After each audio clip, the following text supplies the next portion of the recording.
All right, so this is Chief Kurt again, and we're going to be talking about self-defense. Now, there are 7 elements to any self-defense encounter, and some elements may be missing, some elements may be more pronounced, right? But all 7 are things that we, as martial artists, need to be aware of. All right. So the first thing is called the interview. The interview is when, for example, someone is making threats, or they're calling names. They're trying to get a rise out of you. They're trying to get a reaction. Your goal in the interview is to fail the interview. The bad guy, your assailant, may be saying, "Hey, what's wrong with you?" Right? And you might be able to talk them down and say, "Hi, hey, I don't mean to upset you. What's on your mind?" Right? We call this tung fu. Now, sometimes tung fu needs to be a bit more emphatic, right? So if you're feeling threatened, or you have a sense that things can become dangerous, you want to make a boundary. So you'll be saying, "Hey, look, I need you to give me 5 feet. Back off." Right? I can't help you right now, right? These types of things. So that's tung fu. All right. Now, the second is what's called the simple defense. This is when contact is imminent, or it's actually happened. You've already been touched, and what we call the simple defense is just the first response.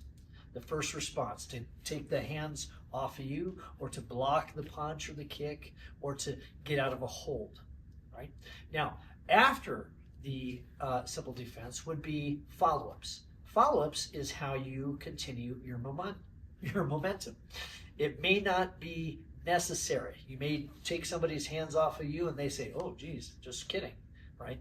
On the other hand, you may need to continue your defense and keep the upper hand. That's called the follow-up or momentum. All right. Finally, we have the exit, and an exit is when we're figuring out our surroundings. It's good for us to have already been aware of our surroundings, but now it's very important. Where are the exits? What other people are in the room? Are they my friends? Are they foes? Are they unknown? Right? So it's important as we exit that we escape this scenario safely, and we escape to our loved ones, or if they're with us, we escape with them.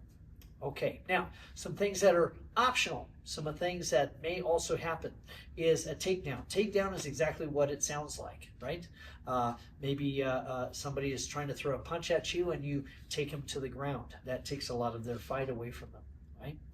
Or they may know how to take you down. You might be dealing with a wrestler, or a judo or jiu-jitsu practitioner.